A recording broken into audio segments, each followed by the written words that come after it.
మన ముందున్న ప్రశ్న. అసలు ఏం జరుగుతుందో తెలియడానికి ఆయన అంటున్నాడు 22, ఇదిగో కన్యక గర్భవతి అయి కుమారుని కనును, ఆయనకి ఇమ్మానుయేలు అని పేరు పెట్టుదరని ప్రవక్త ప్రభు తన ప్రవక్త ద్వారా పలికిన మాట. అంటే మత్తయి గారు చెబుతున్న ఈ సంగతి ఏదైతుందో, ఈ సంగతి ఎలా జరుగుద్దని ముందే క్రీస్తు పూర్వం చెప్పారట ఎవరో ప్రవక్త. ఆ ప్రవక్త చెప్పిన సంగతి ఇట్లా జరుగుద్దని ముందుగా చెప్పిన సంగతిని దేవుడు నెరవేర్పులోకి తీసుకొస్తున్నాడు. ఈ తతంగం ఏంటో, ఈ కార్యక్రమం ఏంటో మనం అర్థం చేసుకోవడానికి ఒక్కసారి దాన్ని అలానే ఉంచి యెషయా గ్రంథం రండి. యెషయా గ్రంథము 7వ అధ్యాయం. యెషయా గ్రంథము 7వ అధ్యాయం. కాబట్టి ప్రభు, యెషయా గ్రంథము 7వ అధ్యాయం 14 వచనం. కాబట్టి ప్రభు తగ్గించండి. తానే ఒక సూచన మీకు చూపును, తానే ఒక సూచన మీకు చూపును, ఆలకించుడి. కన్యక గర్భవతి అయి కుమారుని కని అతనికి ఇమ్మానుయేలు అని పేరు పెట్టును. ఆగుతాం. ఈ ఒక్క మాట మనకు అర్థం కావాలి అంటే కొన్ని వందల సంవత్సరాల చరిత్ర, మగ్గిపోయిన చరిత్ర మనకు తెలియాలి.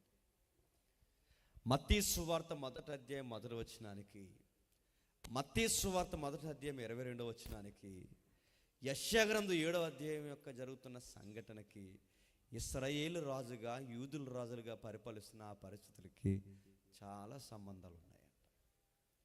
ఇవన్నీ మనం ఎందుకు చదవాలి అంటే, ఈరోజు మనం మాట్లాడుకునే దానికి మన బతుకులకి సంబంధం ఉంది. అంటే క్రీస్తు పుట్టుక వెనకాల ఇంత కార్యక్రమం జరిగిందంటే జరిగింది. ఏం జరిగిందో తెలియాలంటే ఆ 7వ అధ్యాయం 14 వచనం ఒక్కటే చదివితే అర్థం కాదు. అసలు ఆ 7వ అధ్యాయం 14 వచనం చదివి అక్కడి నుంచి లాంగ్ జంప్ చేస్తారు ఎక్కడికి? మత్తయి సువార్తకి. మరి మిగిలిన వచనాల సంగతి ఏంటి? మిగిలిన చరిత్ర కూడా ఏంటి? అవేమీ పట్టవు. మరి అది చదివేసి ఇక్కడి వరకు ఎందుకు వచ్చారు? అది ఏమి ఆలోచించరు. ఒకవేళ చెప్పే ప్రయత్నం చేసినా అంత త్వరగా ఎవరి బుర్రలకి ఎక్కదు.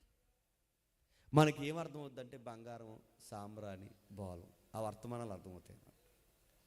మరియమ్మ గర్భవతి అయిందంట, అది మనకు అర్థమవుతుంది. కానీ చరిత్రలో లింక్ అయిపోయిన కొన్ని ప్రవచనాల కూర్పు మనకు అర్థం కావాలంటే కాస్తంత మనస్సు పదే పదే అటు తిప్పిపోతున్నా, పదే పదే కేంద్రీకరిస్తే కానీ ఈ సంగతులు అర్థం కావు.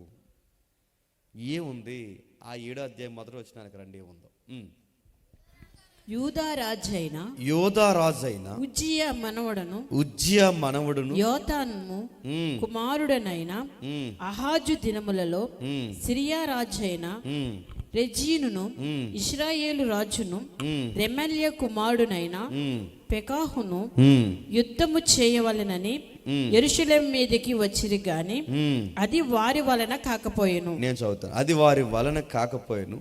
అప్పుడు సిరియానీలు, ఎఫ్రాయిమీలు తోడు చేసుకునే దావీదు వంశస్థులకు తెలియబడగా గాలికి అడవి చెట్లు కదిలినట్లు కదిలి వారి హృదయాలు, జనుల హృదయాలు కదిలిపోయాను. మనం చదివిన వాక్యంలో ఎంతో చరిత్ర ముడిపెట్టి రాస్తున్నాడు. అందుకే తెలుగు అక్షరాలు తెలుసు కనుక చదువుకున్నాం, కానీ తిరగేసి ప్రశ్నించుకుంటే ఆ 7వ అధ్యాయం మనకేమైనా అర్థమవుతుందా? ఓ పట్టాన మనకేం అర్థం లేదు, కానీ చదివాం. కానీ ఏం రాస్తున్నాడు అక్కడ కొంచెం తెలియాలి అంటే, ఈ 1వ అధ్యాయం లేదా 7వ అధ్యాయం 1వ వచనంలో ఒక్క మొక్క మనకు అర్థం కాలేదు. కానీ అర్థం కాని సంగతులు దేవుడు ఏమో రాయాలనుకోలేదు. కానీ జాగ్రత్తగా చరిత్రను విభజిస్తేనే కొన్ని విషయాలు మనకు అర్థమవుతాయి. 3 రాజ్యాల ప్రస్తావన తీసుకొచ్చాడు. 1 యోధా రాజ్యం, 2 సిరియా రాజ్యం, 3 ఇశ్రాయేలు రాజ్యం. మరలా యోధా, సిరియా, ఇజ్రాయెల్, ఈ 3 చరిత్రలతో ముడిపడిన మరొక భయంకరమైన చరిత్ర అశూరు చరిత్ర. ఆ చరిత్రల ప్రకటనలో ప్రకంపన సృష్టిస్తున్న టైంలో ప్రవచనం, ఆ ప్రవచనానికి మరియమ్మకి తన జీవితానికి ఒక లింక్ ఉంది. ఇంత రాజకీయం 3 సామ్రాజ్యాలు, 1 యోధా సామ్రాజ్యం, 2 ఇశ్రాయేల్ సామ్రాజ్యం, 3 సిరియా సామ్రాజ్యం, ఇలాంటి 3 సామ్రాజ్యాలు ఎగసపడుతున్నప్పుడు ఒక కన్నిపిల్ల కోసం దేవుడు మాట్లాడుతున్నాడంటే అసలు ఏదో గమ్మత్తైన సంగతులు అక్కడ ఉన్నాయని మీకు ఎప్పుడు అనిపించలేదా? యెషయా గారు ఈ సంగతులు రాస్తున్నప్పుడు ఇవి సాదాసీదాగా రాయలేదు. యెషయా గారు ఈ సంగతులు రాస్తున్నప్పుడు ఆయన మెదడంతా రాజకీయ పరిస్థితుల చుట్టూ కేంద్రీకరింపబడి ఉంది. ఆయన మాట్లాడుతున్నాడు ప్రపంచ రాజకీయం, ఇజ్రాయేల్ రాజకీయం, సిరియా రాజకీయం, ఇజ్రాయేల్ రాజకీయం, యోధా రాజకీయం ఏదైతే ఉందో ఈ రాజకీయాలు మార్చడానికి రారాజు ఎలా రాబోతున్నాడో ఆ సంగతులు చాలా సూక్ష్మంగా రాస్తున్నాడు. ఆయన రాస్తూ అంటున్నాడు చూడండి, రాజ్యాలు 3 మూకుముడిగా ఫామ్ అయ్యాయట. ఇలా ఫామ్ అవుతాయని ఎప్పుడు చెప్పాడట? సొలొమోనుకి చెప్పాడు. సొలొమోనుకి ఎందుకు చెప్పాడు? ఇదిగో సొలొమోను, నీ పరిపాలన ఎలా ఉండాలి? ఎక్కువ మంది భార్యలు నువ్వు చేసుకోకూడదు. సొలొమోను, నీకు విషయం చెప్తున్నాను, నువ్వు ఎక్కువగా గుర్రాలను పోగేసుకోకూడదు. సొలొమోను, నీకు మరో మాట చెప్తున్నాను, ఎక్కువ సైన్యాన్ని పెట్టొద్దు, ఆ సైన్యాన్ని కూడా మీ అయ్యి లెక్కెట్టొద్దు. మీకు ఏం చెప్తున్నాడు అంటే, ఈ 7వ అధ్యాయానికి ముందు ఏం జరుగుతుందంటే మీరు జాగ్రత్తగా వినాలి. ఈ 7వ అధ్యాయానికి ముందు సొలొమోనుకి చాలా సూత్రాలు చెప్పాడు. నీ రాజ్యం స్థిరపడాలన్నా, నీ రాజ్యం రోజు రోజుకి అంతకంతకు వర్ధిల్లాలన్నా, నీ రాజ్యం రోజు రోజుకి ఆకాశాన్నంటే స్థాయికి నువ్వు వెళ్ళాలన్నా ఖచ్చితంగా ఈ 3 పాటించాలి. బహుభార్యతత్వం వద్దు. 2, ఎక్కువ గుర్రాలని పోగు చేయొద్దు. 3, ఎక్కువ సైన్యాన్ని లెక్క పెట్టొద్దు. ఒకవేళ ఇవి చేస్తే స్థిరపడడం కోసం నువ్వు పిచ్చి యాసాలు వేసావో నీ తర్వాత దేశం మొక్కలవుద్ది. నీ తండ్రికి చెప్పా, నీకు చెబుతున్నా, నీ ముందున్న వాళ్ళకి చెప్పా, ఇప్పుడు చెప్పా, అసలు మీరెవరో పుట్టక ముందే మోసే ద్వారా ద్వితీయోపదేశ కాండంలో చెప్పా. ఈ మాటలు ఏవైతున్నాయి ఇప్పుడు మనం ధ్యానిస్తున్న మాటలు, ఇవి సరిగ్గా నువ్వు ఉండాలి. కానీ సొలొమోను ఏం చేస్తున్నాడో తెలుసా? రాజ్యాన్ని విస్తరింపజేసుకోవడానికి, తన సామ్రాజ్యాన్ని కట్టుకోవడానికి, తన సామ్రాజ్యాన్ని అంతకంతకు పోగేసుకోవడానికి 1000 మందిని చేసుకున్నాడు. దేవుడు ఏదైతే వద్దన్నాడు అది చేశాడు. దేవుడు ఏదైతే చేయకూడదన్నది చేస్తున్నాడు. ఎందుకు చేస్తున్నాడంటే ఆ దేశంతో పొత్తెట్టుకుంటున్నాడు, ఈ దేశంతో పొత్తెట్టుకుంటున్నాడు, ఈ దేశంతో పొత్తు పెట్టుకుంటున్నాడు. ఇన్ని దేశాలతో పొత్తెండు కంటే తన రాజ్యాన్ని విస్తరింపజేసింది. ఆ పొత్తు ఎలా పెట్టుకుంటున్నాడో తెలుసా? పెళ్ళిళ్ళు చేసుకుంటున్నాడు. 1000 మంది అంటే ఆ దేశం ఆయన ఈయన మాంగారే, ఈ దేశమైన ఈయన మాంగారే, సుమారు 1000 మంది. అంటే అన్ని దేశాలు లేవు, చిన్న రాజ్యాలు పెద్ద రాజ్యాలు అన్ని కలిపితే మొత్తం మీద 1000. ఎందుకు ఇన్ని పెట్టారంటే సొలొమోను గారి యొక్క రాజకీయ ఒత్తిడి అని చెప్పిన, అందరినీ తన గుప్పిట్లోకి తెచ్చుకుంటే అన్ని రాజ్యాలు చెప్పండి తన సామ్రాజ్యం అవుతుంది అనుకున్నాడు. గుర్రాలను పోగేశాడు, సైన్యాన్ని పోగేశాడు, సొంత రాజకీయాన్ని ప్రారంభించాడు. దేవుడు ఏదైతే ఆధారపడొద్దని చెప్పాడో, ఏ దాని మీద అయితే నువ్వు ఆధారపడితే నీ రాజ్యం స్థిరపడదని చెప్పాడో, నీ రాజ్యం స్థిరం కోసం నువ్వు ఎలాంటి పనులు నువ్వు చేస్తే, నువ్వు మోకుమ్మడిగా ఇలాంటి పనులు చేసుకుంటూ వెళ్ళిపోతే రేపు పొద్దున్న నువ్వేమవుతావు ముందుగా చెప్పిన ఆ పనులు చేసేసరికి సొలొమోను తర్వాత దేవుడు చెప్పినట్టు జరిగింది. దేశం 2 ముక్కలు అయిపోయింది. నువ్వు స్థిరపడాలనుకున్నావు, కానీ నీ తర్వాత నీ రాజ్యం స్థిరపడదు. నువ్వు బలపడాలనుకున్నావు, నీ తర్వాత నీ సామ్రాజ్యం బలపడదు. సరిగ్గా ఆ టైంలో ఏమైందో తెలుసా? దావీదుకి దేవుడు మాట ఇచ్చాడు. అంతకు ముందే దావీదుకు కూడా దేవుడు మాట ఇచ్చాడు. ఏమని? నిత్యము నీ సింహాసనం మీద ఒక దీపం ఉంటుంది. సొలొమోను ఇన్ని పనులు చేసినా, సొలొమోను ఎలాంటి పనులు వ్యతిరేకమైన పనులు చేసినా, సొలొమోను ద్వితీయోపదేశకాండంలో రాసిన దానికంటే భార్యలను పోగేసుకోవద్దు, ధర్మశాస్త్రాన్ని దూరం పెట్టొద్దు, సైన్యాన్ని దగ్గర పెట్టుకోవద్దు, ఇలాంటి విషయాలు నువ్వు చెయ్యొద్దు, ఎలాంటివైతే జనాలు లెక్కొట్టొద్దన్న అలాంటివి నువ్వు చెయ్యొద్దని సొలొమోనుకి ఎన్నోసార్లు చెప్పిన అవన్నీ చేసిన సొలొమోను కాలంలో దేవుడు ఎందుకు రాజ్యాన్ని ముక్కలు చేయలేదంటే కారణం ఒకటే, దేవుడు దావీదుకి మాట ఇచ్చాడు. నీ కొడుకుని స్థిరపరుస్తాను, నీ కొడుకుని బలపరుస్తాను, నీ కొడుకు ద్వారా ఒక దీపం వెలిగిస్తాను, నీ సింహాసనం మీద దీపంగా నీ కొడుకు సొలొమోను ఉంటాడు. ఆయన మాట ఇచ్చాడు కనుక సొలొమోను టైంలో దేశం మొక్కలవలేదు. సొలొమోను చనిపోయాడు. సొలొమోను చనిపోయిన తర్వాత సుమారు ఇశ్రాయేలు ఎన్ని గోత్రాలు? 12 గోత్రాలు. ఆ 12 గోత్రాల్లో 10 గోత్రాలు ఒక పక్కకు పోయాయి, 2 గోత్రాలు మరో పక్కకు పోయాయి. ఎందుకు పోయాయి అంటే తలకాయలకి తిరగలేక. తలకాయలు ఎవరంటే దావీదు, తలకాయ ఎవరు? సొలొమోను. వీళ్ళ సరి అయిన పనులు, దేవుడిని ఎక్కిరించే పనులు దావీదు జీవితంలో ఉన్నాయి, దేవుడిని ఎక్కిరించే పనులు సొలొమోను జీవితంలో ఉన్నాయి. తలకాయలు తిరంగా లేకపోతే తోకలు కుదురుంటాయా? పెద్దవారికే భక్తిహీనత వస్తే పిల్లలకి భక్తి పెరుగుద్దా?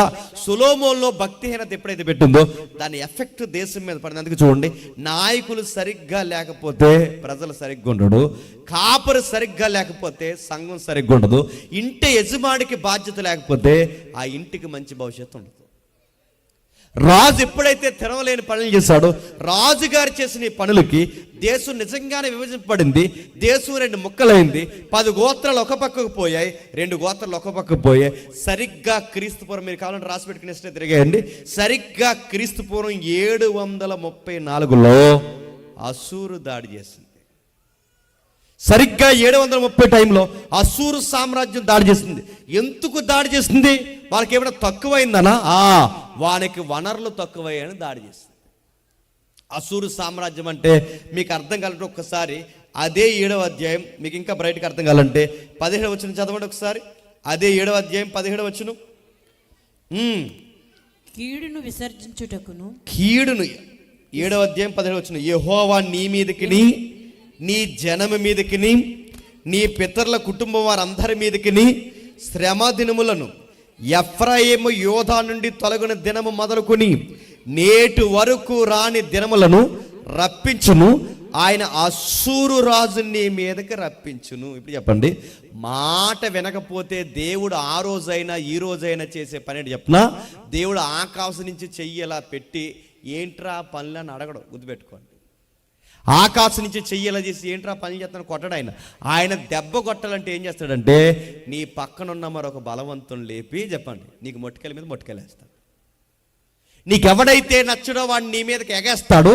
నువ్వు గుర్తుపెట్టుకో, ఆ రోజు ఇశ్రాయేలీయులు లేదా యూదులు దేవునికి వ్యతిరేకమైన పనులు చేస్తే వీళ్ళ జాడ్యం వదిలించడానికి దేవుడు రప్పిస్తున్నది ఎవరినో తెలుసా?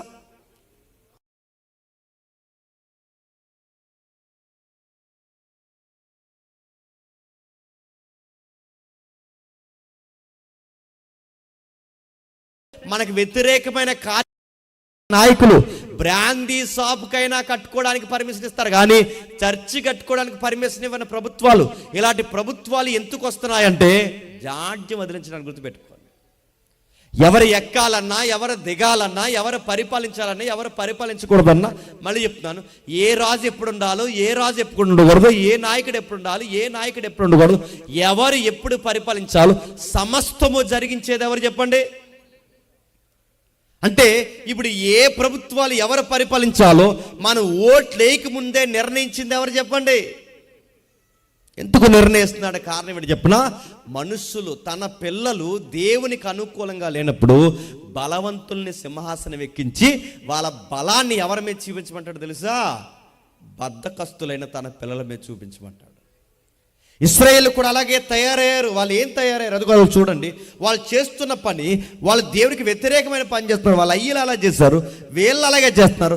ఎన్నిసార్లు చెప్పిన వాళ్ళు పనులు చేస్తున్నప్పుడు దేవుడు అక్కడ రాస్తున్నాడు, అసూరు రాజుని నీ మీదకి రప్పిస్తా. ఎప్పుడు మీరు చూడని, ఎప్పుడు మీరు పట్టించుకోని, ఎప్పుడు మీరు కనీసం ఊహించండి. అంటే దేవుడు ఎప్పుడు గుర్తుపెట్టుకోండి, చుట్టుపక్కల సామ్రాజ్యాన్ని లేపి మీకు బాగా సుఖం ఎక్కువైపోయింది, మీకు బాగా సుఖం ఎక్కువైపోయింది కనుక దొరికే అన్నం మీకు దొరకకుండా చేస్తా.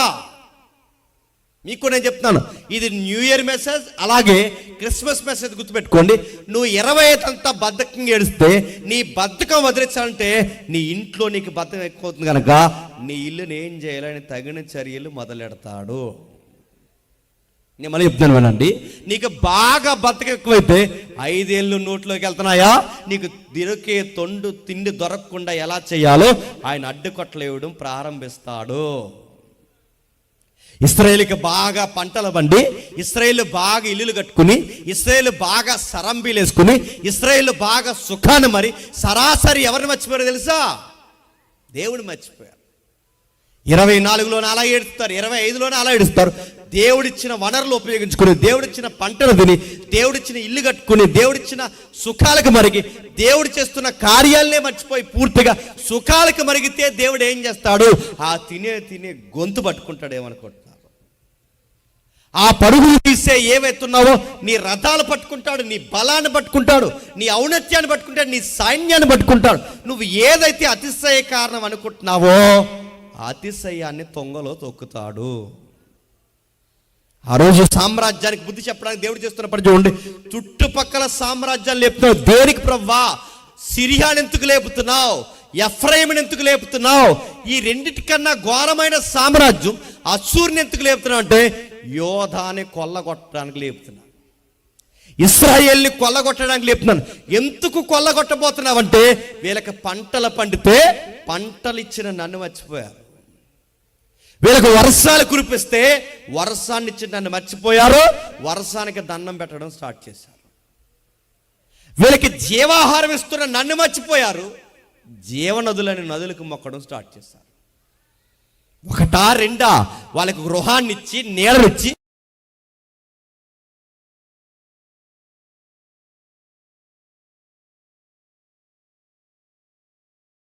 దాసుల చేత సేవ చేయించుకుని కనీసం ప్రార్థన కూడా చేయడానికి లేవని బద్ధకం బతుకులు అయిపోయినాయి.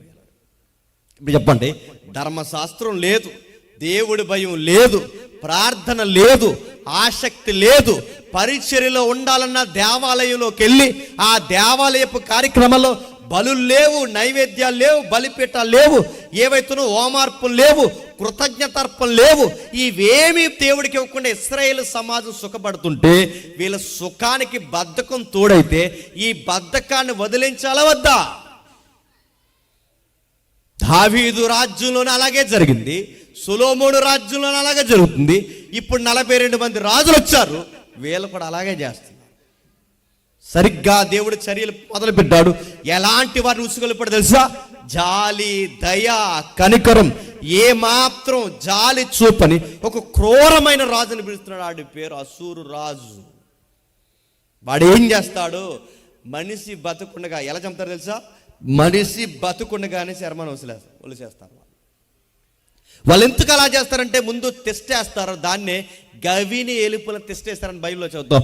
టెస్ట్ వేయడం అంటే తెలుసా? ముట్టడి దెబ్బ. ముట్టడి దెబ్బ అంటే ఒక దెబ్బ చుట్టూ ఎలాగైతే సైన్యం ఫామ్ అయిపోతుందో, ఇప్పుడు మీరు ఉన్నారు, ఈ వాళ్ళు ఎలా కట్టారు చూస్తారా, దీన్ని ముట్టడి దెబ్బ అంటారు. ముట్టడి దెబ్బ అంటే చెప్తున్నా, వస్తే మర్యాదగా వచ్చి లొంగిపోవాలి, లేదా లొంగకుండా మేము లొంగమంటే బయటికి మొదటగా ఎవడొస్తాడో వాడిని బతుకుండగా శరీరాన్ని సీరేస్తారు. వాడిని బతుకుండగా శరీరాన్ని తీసేసి ఆ అవయవాలు ఇంకా కొట్టుకుంటూ ఉండగానే ఏ కర్రకో లేదా ఒక ఎత్తైన స్థలానికో వాడిని ఎలాంటి తీసి రాజుకి ప్రజలకి వార్నింగ్ ఇస్తారు. ఇలాంటి భయంకరమైన వార్నింగ్ ఇవ్వడానికి ఆ గేటు బయట మొత్తం కాపలా కాస్తారు. ఎవడైనా వస్తే దీన్నే ముట్టడి అంటే మొత్తం కాపలా కాడ చుట్టూ కాసేస్తారు. ఇప్పుడు లోపల నుంచి ఎవడు బయటకు రావడానికి వీల్లేదు. అంటే లోపల ప్రాకారం ఎరుసలేం గోళ్ళు ఉన్నాయిగా, యూదా గోళ్ళు ఉన్నాయిగా, మొత్తం లోపల ఉండిపోతారు. ఎన్ని రోజులు ఉంటారు? వారం ఉంటారు, 2 నెలలు ఉంటారు, 3 నెలలు ఉంటారు. నెలలు మళ్ళీ చెప్తున్నాను, లోపల జనాన్ని అలా వదిలేస్తే ఏమవుతారు? వాళ్ళని కొట్టక్కరొద్దు, తిట్టక్కరొద్దు. లోపలికి బయటికి మనుగడ లేకపోతే, వనరులు దొరక్కపోతే ఏమైపోతారు చెప్పినా? చివరికి ఎముకలు గూళ్ళు అయిపోయి, నీళ్లు దొరక్క, ఆహారం దొరక్క, చివరికి వస్తువులు దొరక్క ఒకరిని ఒకరు చంపుకుని పిల్లలను కూడా కోసుకుని తినే రోజులు వచ్చేస్తాయి. దీన్నే ముట్టడి దెబ్బ అంటారు. దేశాన్ని ముట్టడైన అంటే బయటికి వెళితే ఆడి చంపేస్తాడు, లోపల ఉంటే ఆకలి చంపేస్తుంది. ఈ ఆకలితో చచ్చిపోయే కన్నా, బయటికి పోయి ఆడితో చచ్చిపోయే కన్నా పిల్లల్ని చంపుకుని తింటారంట. ఇలాంటి ముట్టడి వేసేసాడు ఎవరు? అశ్షూరు రాజు. అంటే ఇది పూర్తిగా ముట్టడి దెబ్బగా మార్చాడు. 734లో వాడు ప్రకటన చేశాడు. ఎందుకంటే వాళ్ళ పంటలు పండించుకుని బతకరు, వాళ్ళు యుద్ధాలు చేస్తూ బతుకుతారు. వాళ్ళు ఏదో ఒక పంట పొలాల మీద ఆధారపడే, వనరుల మీద ఆధారపడేవారు కాదు. నువ్వు పండించుకుంటే నీది లాక్కోవడానికి వచ్చే జనం అంటే వాళ్ళ అప్పనంగా ఎదుటోడి మీద బతికే బతుకులు వాళ్ళవే. వాళ్ళకి జాలి ఉండదు, దయ ఉండదు, ఏమాత్రం ఆలోచించరు. వాళ్ళు చేసే పనులు ఎలా ఉంటాయంటే మీరు గమనించండి. వాళ్ళు చేస్తున్న పనులు ఎంత ఘోరాతి ఘోరమైన పనులు అంటే స్త్రీ అని, పురుషుడని, చిన్నపిల్లని, పెద్దోళ్ళని ఏమీ ఆలోచించరు. వాళ్ళ యొక్క దయలేని పరిస్థితులు ఏంటంటే వాళ్ళకి కావాల్సిన వనరులు, పండుకున్న పంటను బట్టిపోతారు, నీళ్లు బట్టిపోతారు, వాళ్ళ యొక్క ధాన్యాగారాలు ఏవైతున్నాయో అవన్నీ దొలిసేస్తారు, బంగారం పట్టిపోతారు, ఆడవారి మానాన్ని పట్టిపోతారు, చిన్నపిల్లలు ఎత్తుకుపోతారు, దాసులుగా చేసుకుంటారు. ఇలాంటి వాళ్ళందరూ వచ్చి ముట్టడి దెబ్బగా చుట్టూ వేసేసారట. ఇలాంటి చిత్రమైన పరిస్థితులు, చర్మాన్ని తీసేసి, గర్భంలో ఉన్న పిల్లల్ని చంపేసి, బయటికి లాగేసి, బండకేసి కొట్టి, ఇలాంటి భయంకరమైన పరిస్థితులు కలుగుతున్న టైంలో దేవుడు యెషయాతో దేవుడు అంటున్నాడు, రాజుతో మాట్లాడన్నాడు. వాళ్ళకు విషయం చెప్పాలి. వాళ్ళకు ఒక భయంకరమైన రాజు వస్తున్నాడు, వాడి పేరు అశ్షూరు. ఆ అసూరుగాడు వచ్చే ముందే యోధారాజును లేపేయాలని ఇద్దరు చాలా పెద్ద ప్లాన్ చేస్తున్నారు.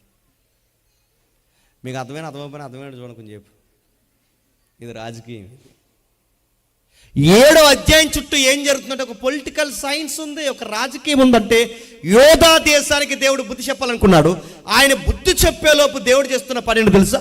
అసూరు సామ్రాజ్యాన్ని లేపుతున్నాడు. ఈ అసూరు సామ్రాజ్యాన్ని లేపే లోపు మరో 2 రాజ్యాలు యోధా మీద కాలు దూవుతున్నాయి. ఎవరు ఆ యోధా మీద కాలు దూవేది ఎవరంటే ఆ మొదటి వచనంలో చెప్తున్నారు చూడండి.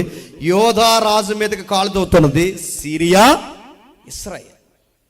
సిరియా, ఇశ్రాయేల్ ఎందుకు కాలు దూవుతున్నాయి? వాళ్ళకి భయం వేసింది. ఏం భయం వేసిందంటే ఒకడు వస్తున్నాడు, వాడి పేరు అసూరు.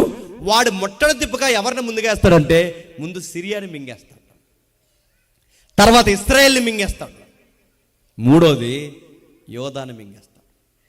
మీరు ఇంటికి వెళ్ళిన తర్వాత బైబిల్ మ్యాప్ చూడండి. అసూరు సామ్రాజ్యాల పైన ఉంటాయి. నినేవే ఉంది చూస్తారు, నినేవే పట్టణం. ఆ నినేవే పట్టణం నుంచి హామాతు నుంచి అలా దాటుకుంటూ వస్తే ఇజ్రాయెల్ దేశం అడుగు పెట్టాలంటే మొట్టమొదటి దొరికేసే దేశం ఏంటో తెలుసా? సిరియా దొరుకుతుంది. అంటే మొదటి ఎఫెక్ట్ ఎవరు తగులుతుంది? సిరియా తగులుతుంది. ఆ సిరియాని కొట్టిన తర్వాత రెండో ఎఫెక్ట్ ఎవరు తగులుతుంది అంటే ఇజ్రాయెల్ తగులుతుంది. మూడో ఎఫెక్ట్ ఎవరు తగులుతుంది? యోధా తగులుతుంది. ఈ 3వ స్థాయిలో ఉన్న వాళ్ళకి వీళ్ళ ముగ్గురు కలిసి ఆలోచించుకుందామని ఒక ఆలోచనకు వచ్చారు. అందులో ముందు ఇద్దరు మీటింగ్ పెట్టుకున్నారు, కోర్ కమిటీ మీటింగ్. ఆ మీటింగ్ ఏంటంటే యోధా రాజు, ఇశ్రాయేల్ రాజు మీటింగ్ పెట్టుకుని అన్నారు, ఒరే అది నిజానికి ఇజ్రాయేల్కి సిరియాకి పడదు. వీళ్ళిద్దరూ కలిసి మీటింగ్ ఏం పెట్టుకున్నారంటే మనకి గొడవలు ఏమైనా ఉంటే తర్వాత చూసుకుందాం, మనకి ఏమైనా గొడవలు ఉంటే తర్వాత చూసుకుందాం, ముందు ఆడిని ఆపుదాం, కనీసం మనం ఒప్పందాలు చేసుకున్నా ఏదోలాగా బతికేద్దాం. ఆడొచ్చాడంటే ముట్టడి దెబ్బేస్తే లోన ఉన్నవాడు బయటికి పోకుండా, బయట ఉన్నవాడు లోపల పోకుండా వాడు ముట్టడి దెబ్బేస్తే మనమే లోపల ఆకలితో ఎండిపోయి ఎముకలు కూడా చచ్చిపోతాం. ఒకవేళ ఆడి చేతికి దొరికామో వాడి బతుకుండగా చర్మాన్ని వాళ్ళు చేసి ఎలాంటిది చేస్తాడు. వాడికి దొరికినా ప్రమాదం, వాడు వచ్చి ముట్టడి దెబ్బేసినా ప్రమాదం. ఈ పరిస్థితుల్లో వాడికి మనం దొరకకుండా ఉండాలి అంటే ముందు ఆడిని ఆపాలి. మనకి గొడవలు ఏమనుంటే తర్వాత చూసుకుందాం. ముందు మన ఇద్దరం ఒక రాజ్యం అవుదాం. ఏది? సిరియా, ఇశ్రాయేల్. మన ఇద్దరం ఒక రాజ్యం అవుదని చెప్పి వీళ్ళిద్దరం మూట కట్టుకుని ఒక మోకమ్ముడిగా ఒక మాటకు వచ్చి మన ఇద్దరం ఒక సామ్రాజ్యం అవుదాం అని మాటకు వచ్చారు. ఆ మాటలో వీళ్ళ స్థిరపడినమాట. ఓకే, మన ఇద్దరం కలిసి వాడిని ఎదిరిద్దాం అనుకున్నారు. వాళ్ళిద్దరు కలిసి వాడిని ఎదిరించే లోపు వాళ్ళకి అర్థమైన విషయం ఏంటంటే మన ఇద్దరం కలిసి వాడిని ఏమీ చేయలేదు. మనకి ఇంకా బలం కావాలి. మన 2 సామ్రాజ్యాలు ఉంటే సరిపోవు, మనకి ఇంకా బలం కావాలి. ఇంకొక బలం ఎవడిస్తాడని ఎదురు చూసినప్పుడు 3వ దేశం ఏ దేశం ఉంది? యోధా ఉంది. ఆ యోధా దేశంకి వెళ్ళి దేవుడు బాగుండి ఆ యోధా దేశానికి వెళ్ళి ఎలాగైనా సరే వీళ్ళతో మనం మాట్లాడాలి, యోధా దేశం సపోర్ట్ తీసుకుందాం, మన ముగ్గురం కలిసి దాన్ని ఎదిరిద్దామని సిరియా, ఇజ్రాయేల్ కలిసి యోధాను సంప్రదిస్తే యోధారాజు అన్నాడు నేను కలవనన్నాడు. వాళ్ళిద్దరికి సిరియా ఎత్తిపోయింది. ఎవరికి? ఇశ్రాయేల్ రాజుకి. చెప్పండి, సిరియా రాజుకి. ఇదేంట్రా, మనకి గొడవలు ఏముంటే తర్వాత చూసుకుందాం, మనకి ఏమైనా పరిస్థితులు ఉంటే తర్వాత చూసుకుందాం. ఇలాంటి టైంలో నువ్వు ఎందుకు ఇలా చేస్తున్నావురా, మనం ముగ్గురు కలిస్తే వాడిని ఎదిరించగలవరా అంటే నేను కలవనన్నాడు. అలాంటి టైంలో ఇద్దరు ఒక నిర్ణయానికి వచ్చేసారు. రే, ఎలాగూ ప్రజలు మన వైపుకి తిప్పుకోవచ్చు కనుక, ప్రజల వల్ల ప్రాబ్లం లేదు కనుక మనం చెయ్యాల్సింది ఏంటంటే ముందు రాజు ప్రజల మాటని ఇలా చేయట్లేదు కనుక యోధా రాజు అయిన ఆహాజుని ముందు చెప్పండి లేపేద్దాం. యోధా రాజు అయిన ఆహాజును లేపేసి ప్రజలందరినీ మన మీద తిప్పుకుందాం. మన 2 సామ్రాజ్యాలు ఆ సామ్రాజ్యం కలిసి ఆ ఎదిరిద్దామని ముందు 2 సామ్రాజ్యాలు కలిసి ఎవరి మీద కాలు దూవుతున్నాయి? యోధా మీద. అంటే ఇప్పుడు యోధాకి ఎన్ని ప్రమాదాలు ఉన్నాయి చెప్పండి? 1 సిరియా నుంచి, 2 ఇశ్రాయేల్ నుంచి, 3 అసూర్ నుంచి. ఇప్పుడు 3 సామ్రాజ్యాలు ఒకేసారి ఇతని మీద పడిపోతే ఇప్పుడు రాజు హృదయము ప్రజల హృదయం ఏమవుతుంది చెప్పండి? గాలికి అడవి చెట్లు కదిలినట్టు వాళ్ళ హృదయాలు కదిలాయి. ఒక ప్రమాదమా, ఇటు సిరియా వస్తుంది, ఈ పక్కనున్న ఇజ్రాయెల్ వస్తుంది, ఇప్పుడు పైనుంచి అసూర్ వస్తుంది. ఇప్పుడు 3 ఒకేసారి యోధా మీద దాడి చేస్తే ఏమవుద్ది? ఆ టైంలో వీళ్ళకి కంగారు వచ్చి ఆ కంగారులో వీళ్ళు చేస్తున్న రాజకీయం ఏంటంటే యోధా రాజు ఎవరైతున్నారో ఆహాజు వాళ్ళ ముట్టడి దెబ్బగా వేయక ముందే లోపలికి నీళ్ళు రావాలి. ఏ లోపలికి? సిటీ లోపలికి నీళ్ళు రావడానికి కావలసిన ప్రాజెక్టు ఫామ్ చేస్తున్నాడు. ముట్టడి దెబ్బగా వేస్తే ఏం ముట్టడి దెబ్బగా వేస్తాడు? ఇదిగో ఆ లోపల ఉన్నవాడు బయటికి రాకుండా, బయట ఉన్న లోపల పోకుండా నీటితో ఆహారం లేకపోతే 4 రోజులు బతకొచ్చు, కానీ నీళ్ళు లేకపోతే బతకలేం. అందుకే ఆ నీళ్ళు లేకపోతే బతకలేం కనుక ఒక ప్రాజెక్ట్ కట్టాలనుకుంటే ఆ ప్రాజెక్ట్ ఏంటంటే నీటి కాలువ తిప్పుతున్నాడు. ఎవరు? ఆహాజు. ఎందుకు నీటి కాలువ తిప్పుతున్నాడు? ఒకటి సెక్యూరిటీ కోసం, రెండోది ఆయన చేస్తున్న పని లోపలికి నీళ్ళు వెళ్ళాలి. అందుకే చేస్తున్నారు చూడండి 3వ వచనంలో. మూడో వచనంలో అప్పుడు యెహోవా యెషయాతో ఇలాగ సెలవిచ్చెను,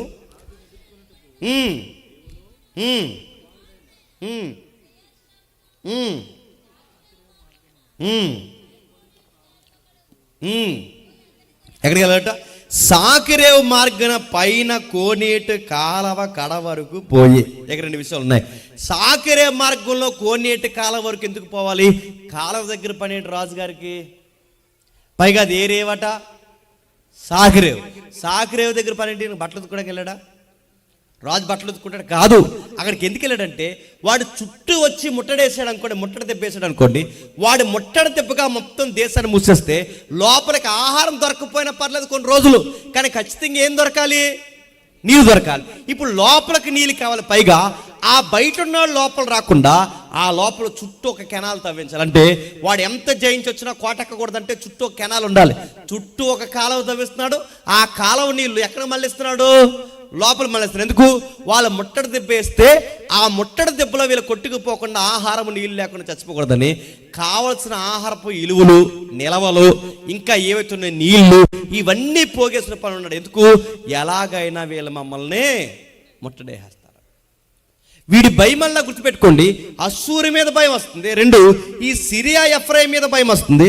వీళ్ళిద్దరి మీద భయం వచ్చినప్పుడు వీడి భయపడి ఏం చేస్తాడంటే ఈ 3 సామ్రాజ్యాలు వచ్చి ఒకేసారి కలిపి కట్టుగా నా మీద పడిన బయటికి రాకుండా లోపల నీళ్ళు ఉండాలని సాగరేవు మారం దగ్గర పోయి నీళ్ళు సిద్ధపడుతున్నాడు. అప్పుడు 4వ వచనంలో భద్రము సుమి నిమ్మలించు పొగరాయిచున్న ఈ 2 కొరకంచులు. ఏ 2 కొరకంచులు చెప్పాలి? ఏ 2 కొరకంచులు? ఒకటి సిరియా, 2 ఇశ్రాయేల్. కొరకంచులు ఏంటి చెప్పండి? అలా ఎగురినట్టు అంటెట్టినట్టు కనబడతాయి. అలా ఎగిరెగిరి ఏమవుతాయి చెప్పండి? మాయమైపోతాయి. ఇవి కూడా నిప్పు కణుకులు లాంటివి, కొరకంచులు లాంటివి. అది చాలా పవర్ఫుల్గా కనబడుతుంది, కానీ ఆ కొరకంచులు నేను త్వరలోనే ఆరిపేస్తాను. భద్రము సుమి నిమ్మలించు ఈ 2 కొరకంచులకు జడియకు. నువ్వు టెన్షన్ అవ్వకో, ఈ నీళ్ళ ప్రాజెక్టు చుట్టూ తిరక్కో, ఆహారం ఎలా నిలవేసుకోవాలని నువ్వు ఆలోచించుకో, నువ్వు నీటి కాలువలను ఎలా మళ్లించాలని ఈ ప్రాజెక్టులు. అంటే నువ్వు ఎలా నమ్ముకుంటున్నావు అంటే ప్రకృతిని నమ్ముతున్నావు, ఆహారాన్ని నమ్ముతున్నావు, ఇవన్నీ నమ్ముతున్నావు కనుక నువ్వు చేస్తున్న పనులు ఏంటంటే అవిశ్వాసం పనులు చేస్తున్నావు. మీ అయ్య సొలొమోను ఎవరైతున్నాడో ఆయన తినంగా లేక ఈ పరిస్థితులు వచ్చాయి. ఇప్పుడు మళ్ళీ మీరు ఏం చేస్తున్నారంటే నా మీద ఆధారపడకుండా మళ్ళీ అయ్యే పనులు మీరు చేస్తున్నారు. గుర్రాలని పోగేయొద్దన్నాను, గుర్రాలను పోగేశాడు మీ అయ్యా. సైన్యాన్ని పోగేయొద్దన్నాను, 2 అలాగే సైన్యాన్ని పోగేశారు. ఇప్పుడు నువ్వేం చేస్తున్నావు? నీళ్లు పోగేస్తున్నావు. ఇప్పుడు నువ్వేం చేస్తున్నావు? ఆహారం పోగేస్తున్నావు. అంటే మీకు ఎన్నిసార్లు చెప్పినా మీ బుర్రక కదా? అసలు మీరు పరిపాలన మీకు అర్థమవుతుందా? మిమ్మల్ని సింహాసనం ఎక్కించింది నేను, కూర్చోబెట్టింది నేను, పరిపాలిస్తున్నది నేను, మీకు వనరులు ఇస్తున్నది నేను. వనరులు ఇచ్చి నన్ను మర్చిపోయారు, పరిపాలిస్తున్న నన్ను మర్చిపోయారు. మీ ప్లానింగ్స్లో మీరు ఉన్నారు. అందుకే ఏమంటున్నాడు చూడండి, ఆహాజును తెప్పుతున్నాడు, టెన్షన్ అవ్వకో, ఏమి కాదు, నేను దావీదుకు మాట ఇచ్చా, నిత్యము నీ సింహాసనం మీద ఒక దీపం ఉంటుందని మాట ఇచ్చా. సిరియా వచ్చినా నీ తల వెంట్రుక తీయలేదు, ఎఫ్రాయిం వచ్చినా, ఇజ్రాయేల్ వచ్చినా నీ తల వెంట్రుక ఏమీ చేయలేదు, అశ్షూరు వచ్చినా నా సెలవు లేకుండా ఎవరు ఏమీ చేయలేరు. నీకు భయం కొలపడానికి ముందు అశ్షూరు చేత ఎవరిని కొట్టిస్తాను చెప్పనా? ముందు మీ అక్క ఇశ్రాయేల్ని కొట్టిస్తాను. మీ అక్క అంటే ఎవరు? యోధాకు అక్క ఎవరు? ఇశ్రాయేల్. ముందు మీ అక్క సంగతి తెలుస్తాను. నీ అక్కకు బుద్ధి చెప్పేసరికి దాని చెల్లివైన యోధా నీకు బుద్ధి రావాలి.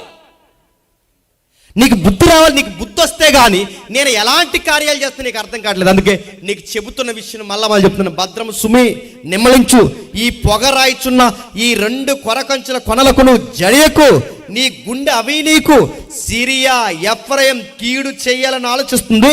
ఇది నీకు తెలియక నువ్వు నీటి కాలాల చుట్టూ తిరుగుతున్నావు. నువ్వు ప్రమాదం ఏమనుకుంటున్నావు అంటే నీ ప్రమాదం అశ్షూరు నుంచి అనుకుంటున్నావు, కానీ అశ్షూరు కన్నా ముందు నీకు ప్రమాదం ఎవరు చెప్పినా ఈ 2 కొరకంచులు నేను చంపేయాలని చూస్తున్నా. నీ ప్రజలు ఎత్తుకోపోవాలనుకుంటున్నారు, నేను పక్కకి లాగేయాలనుకుంటున్నారు. కానీ విషయం ఏంటంటే, నేను దావీదుకి మాట ఇచ్చాను కనుక ఎవరి రాజ్యానికి వ్యతిరేకంగా మాట్లాడినా, ఎవరి రాజ్యానికి వ్యతిరేకమైన ఆలోచన చేసినా, ఎవరి రాజ్యానికి వ్యతిరేకంగా జెండా ఎగరేసినా దాన్ని బయలుపరుస్తాను, దాన్ని బట్టబయలు చేస్తాను. నీ మీదకి ఎగసపడేవాడిని వాడు సంగతి ఏడో చూసి వాడిని 65 సంవత్సరాలు కాకముందే మట్టి కలిపేస్తాను. ఇదంతా దేవుడు ఎవరికి చెప్తున్నాడు? ఆహాజుకు చెప్తున్నాడు. ఆహాజు ఏమన్నా చెప్పండి, 7వ వచనం చూడండి. 7వ వచనంలో, అయితే ప్రభువు అయిన యెహోవా ఇలాగు సెలవిస్తున్నాడు, ఆ మాట నిలవదు, జరగదు. దమస్కు సిరియాకు రాజధాని, దమస్కునకు రెజీను రాజు 65 సంవత్సరములు కాకమునుపు 65 సంవత్సరాలు కాకమునుపు ఎఫ్రాయిము జనము కాకుండా షోమ్రోను ఎఫ్రాయిమునకు రాజధాని రెమల్య కుమారుడు రాజు. మీరు నమ్మకుండిన ఎడల స్థిరపడక యుందురు. ఇప్పుడు చెప్పండి, ప్రాబ్లం మళ్ళీ తిరిగి ఎక్కడికి వస్తుంది చెప్పండి. నువ్వు నమ్మాలి ఆహాజు, నువ్వు నమ్మాలి ఆహాజు, నీ నాయకులు నమ్మాలి, నీ ప్రజలు నమ్మాలి. ఏమి నమ్మాలి? నేను చెప్పిన ప్రవచనం నమ్మాలి. ఏ ప్రవచనం చెప్తున్నావు? నీ కళ్ళ ముందు జరగబోయే ఒక ప్రవచనం చెప్తున్నా. ప్రవచనం ఏంటంటే 65 సంవత్సరాలు, అంటే నీ జనరేషన్లో 65 సంవత్సరాల కాకమునుపే సిరియా రాజు ఉండడు. చెప్పండి, ఇశ్రాయేలు రాజు ఉండడు. ఎందుకంటే వీళ్ళ జెండా ఎగరేస్తుందో నీ మీద కట్టుకుంటున్నారు, కానీ యోధా పట్ల నాకు ఒక ప్రణాళిక ఉందన్న సంగతి ఈ బుద్ధి లేని రాజులకు అర్థం కావట్లేదు. వాళ్ళు నా ప్రణాళిక అడ్డొస్తే నేను దావీదుకి మాట ఇచ్చా, సొలొమోనుకి మాట ఇచ్చా, అంతకు ముందు పితరుల కాలం నుంచి మాట ఇచ్చా. ఏమని మాట ఇచ్చా? ఇశ్రాయేలీయులైన యూదుల ద్వారా ఈ ప్రపంచాన్ని ఆశీర్వదిస్తానన్న మాట ఇచ్చా. దావీదుకి మాట ఇచ్చా, నిత్యము నీ సింహాసనం మీద ఒక దీపం ఉంటుందని మాట ఇచ్చా. సొలొమోనుకు కూడా మాట ఇచ్చా, నీ తర్వాత నీ తండ్రి సామ్రాజ్యాన్ని కొనసాగిస్తాను. ఇలా మాటిచ్చి యోధా సామ్రాజ్యం ద్వారా నేను అనిన మాట నెరవేరుద్దామని నేను అనుకుంటుంటే వీళ్ళ నీ మీదకి తిరగబడితే ఎవరి మీద తిరగబడినట్టు తెలుసా? నా మీదకే తిరగబడినట్టు. అందుకే నువ్వు రాసి పెట్టుకొని నువ్వు నమ్మాలి. ఆ నమ్మాల్సింది ఏంటంటే 65 సంవత్సరాల లోపే 2 సామ్రాజ్యాలు చెప్పండి నాశనం అయిపోతాయి. ఇది గనక నువ్వు నమ్మలేదో గుర్తుపెట్టుకోండి, ఇది గనక నువ్వు నమ్మలేదో, మీరు నమ్మకుండిన ఎడల మీరు కూడా స్థిరపడ్డా. దావీదుకు ఒక రాజునైతే ఉంచుతా, కానీ నువ్వు స్థిరపడు, నీ కుటుంబం స్థిరపడదు. నువ్వు భవిష్యత్తును చూడవంటే వాళ్ళు నమ్మలేనందుకు వాళ్ళు నశిస్తారు, ఇప్పుడు నమ్మలేనందుకు నువ్వు నశిస్తావు. మీరు నమ్మకపోయిన ఎడల మీరు కూడా స్థిరపడరు. మీరు ఎవరు దొరుకుతారు చెప్పనా? ఎఫ్రాయిముకు దొరుకుతారు, చెప్పండి, సిరియాకి దొరుకుతారు. మీరు నమ్మకుండిన ఎడల, మరో చెప్తాను, ఆహాజు నువ్వు నమ్మకుండిన ఎడల నువ్వు అస్సూరుకు దొరక్కపోయినా తర్వాత మరో సామ్రాజ్యానికైనా దొరికేలాగా నేను చేస్తా. అందుకే చూడండి, వాళ్ళని నమ్మలేదు కనుకే అస్సూరు సామ్రాజ్యం తర్వాత, అంటే అస్సూరు సామ్రాజ్యం దండయాత్ర తర్వాత యోధాని ఎత్తుకుపోయింది ఎవరు చెప్పినా? నమ్మలేనందుకు బాబులోనియన్స్ ఎత్తుకుపోయారు. నెబుకద్నెజరు చదువుతాంగా, నెబుకద్నెజరు మీకు అర్థమైనట్టు చూడండి.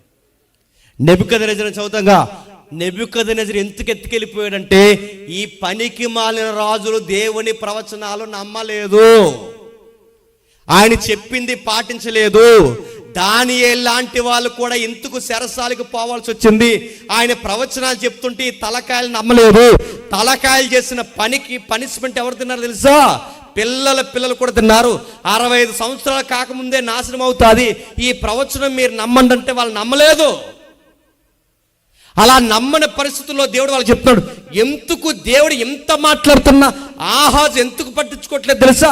వీడు ఒక పిచ్చి తుకలక పని చేస్తున్నాడు. ఏం చేస్తున్నాడు? ఒకసారి 2వ రాజుల గ్రంథం రండి. 2వ రాజుల గ్రంథం 16వ అధ్యాయం, 2వ రాజుల గ్రంథం 16వ అధ్యాయం 7వ వచనం నుండి, 2వ రాజుల గ్రంథం 16వ అధ్యాయం 7వ వచనం నుండి.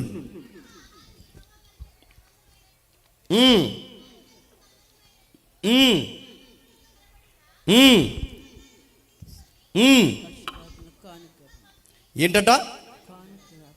అస్సూరు రాజులకు కానుకలుగా పంపి నేను నీ దాసుడను, నేను నీ దాసుడను, నీ కుమారుడినై ఉన్నాను, నేను నీ కుమారుడినై ఉన్నాను గనుక నీవు వచ్చి నా మీదికి లేచిన సిరియా రాజు చేతిలో నుండి ఇశ్రాయేలు రాజు చేతిలో నుండి చేతి నుండి నన్ను రక్షింపవలెనని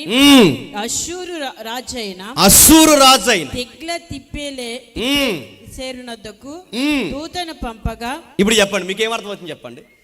దేవుడు ప్రవక్త అయిన యెషయాని పంపేమన్నాడు. అష్షూరు వస్తుంది, జాగ్రత్తగుండు. ఎఫ్రాయిం వస్తుంది, జాగ్రత్తగుండు. సిరియా వస్తుంది, జాగ్రత్తగుండు. నువ్వు నా మాట మీద ఆనుకుని నేను నిన్ను కాపాడుతాను ఆహాజు. నువ్వు దేవాలయంలో ఉన్న వస్తువులు పట్టుకెళ్ళి ఇతరులకు పెట్టుబడి పెట్టక ఆహాజు, నేను నిన్ను కాపాడుతా. నీకు నీటి కాలువల మీద నమ్మకం ఉంది, నీకు నీ ఆహారం మీద నమ్మకం ఉంది ఆహాజు. నీకు నీటి కాలువ మీద ఉన్న నమ్మకం, ఆహారం మీద ఉన్న నమ్మకం, చివరికి అష్షూరు రాజు మీద ఉన్న నమ్మకం నీకు ఎవరి మీద లేదు తెలుసా? నా మీద లేదు ఆహాజు. నీకు ఏదో ఒక గుర్తడుగు. నువ్వెందుకు ఇలాంటి ఎక్కిరించే పనులు చేస్తున్నావు? మీ అయ్య సొలొమోను ఎలా చేసినందుకే ఇప్పుడు దేశం ముక్కసెక్కలైపోయింది, అన్యుల చేతుల్లోకి పోతుంది. ఇప్పుడు మళ్ళీ ఏదో ప్రమాదం వస్తుందని మళ్ళీ నన్ను ఎక్కిరించే పనులు చేస్తే మీరు మీ తరాలు స్థిరపడతాయా? మీరు ఎందుకు నన్ను ఇలా హృదయాన్ని గుచ్చే పనులు మీరు చేస్తున్నారు? నన్ను రెచ్చగొట్టి కింద నా మాట వినండి అంటే వినలేకపోతున్నారు ఏంటి? మీ తండ్రి అయిన దావీదుకి నేను మాట ఇచ్చాను, సొలొమోనుకి మాట ఇచ్చాను, మిమ్మల్ని ఎక్కడికి పోనివ్వనురా, మిమ్మల్ని ఆశీర్వాదకరంగా మారుతాను. నేను ఎన్నోసార్లు ప్రవచనం చెప్పినా, ఎవడో గుంపు రాజకీయం చేస్తున్నానని అది కూడా బయటపెట్టి మీకు చెప్తున్నా. నన్ను నమ్మకుండా పోయి అన్య రాజును నమ్ముతున్నావంటే నాకన్నా నీకు ఆడి మీద విశ్వాసం ఎక్కువైపోయి తండ్రి అని నన్ను పిలవడానికి పోయి నన్ను తండ్రి అని పిలవకుండా ఎవడన్నా రాజు నువ్వు తండ్రి అని పిలుస్తున్నావంటే నిన్నేం చేయాలి యోధా అంటూ రాస్తున్నాడు. ఏదన్నా గుర్తడుగు, నీ దేవుడైన యెహోవాను ఏదన్నా చూసినడుగు. అది పాతాళ లోతైనా సరే, అది యోర్ధలోకం అని ఎత్తైనా సరే, అంటే పరలోకము ఎత్తైనా పాతాళం లోతైనా ఏదో ఒక గుర్తడుగు. నన్ను నమ్ము. నువ్వు అష్షూరు రాజును నమ్ముతావేంటి? నువ్వు నీటి కాలం నమ్ముతావేంటి? నువ్వు ఇశ్రాయేలు నమ్ముతావేంటి? నువ్వు ఇలాంటి వాళ్ళు నమ్ముతున్నావు, ఆహారాన్ని నమ్ముతున్నావు, నీ బలాన్ని నమ్ముతున్నావు, నీ సైన్యాన్ని నమ్ముతున్నావు, నీ రౌతులు నమ్ముతున్నావు. నన్ను నమ్మరా అంటే నమ్మలేకపోతున్నావు. నువ్వు ఎలా నమ్మాలో నన్ను అడుగు. పోనీ నీకేదో గుర్తిమ్మంటావా? అది పరలోకం అంత ఎత్తైన గుర్తు కావాలా, పాతాళ లోతంత గుర్తు కావాలి? ఏదో ఒక గుర్తు నీకు చూపిస్తాను, దయచేసి నన్ను నమ్మరా అన్నా. ఈ నమ్మలేదంట. ఏం చేయాలి చెప్పండి అడుగుతాను. ఇంత విశ్వాసమా? దేవుడికి ఇంత వ్యతిరేకత, దేవుడి మీద ఇంత తిరుగుబాట. దేవుడు ఎన్నిసార్లు ఎక్స్ప్లెనేషన్, ఇదిగో నీ ప్రవక్తలు పంపి చెప్పించాడు, నీతిమంతులు పంపి చెప్పించాడు, నీకు రాజకీయం అర్థం అవట్లేదని ఏకంగా యెషయాని తన కొడుకునిచ్చి పంపించు. తన కొడుకుని చూపిస్తూ చెప్తున్నాడు, నన్ను నమ్మరా? యెషయా కొడుకునైనా చూసి నన్ను నమ్ము, కనీసం నా మాట అయినా నమ్ము. లేదా ఏదో ఒక గుర్తు కావాలా? ఆ గుర్తైనా చూపిస్తా, ఏదో ఒకటి చూసి నమ్ము. ఏమి నమ్మాల ప్రభు అంటే దావీదుకి ఇచ్చిన మాట ఈ దేవుడు ఎప్పుడు నెరవేరుస్తాడని నమ్ము. నీ రాజ్యానికి ఏమీ కాదని నమ్ము. నేను మాటిచ్చాను, మాటిచ్చిన దాని మీద నేను నిలబడ్డాను. నా అభిషక్తులు వచ్చేంత వరకు ఈ దేశానికి ఏమీ కాదని చెబుతున్న మాట నమ్మవయ్యా అంటే ఈడు నమ్మలేదట.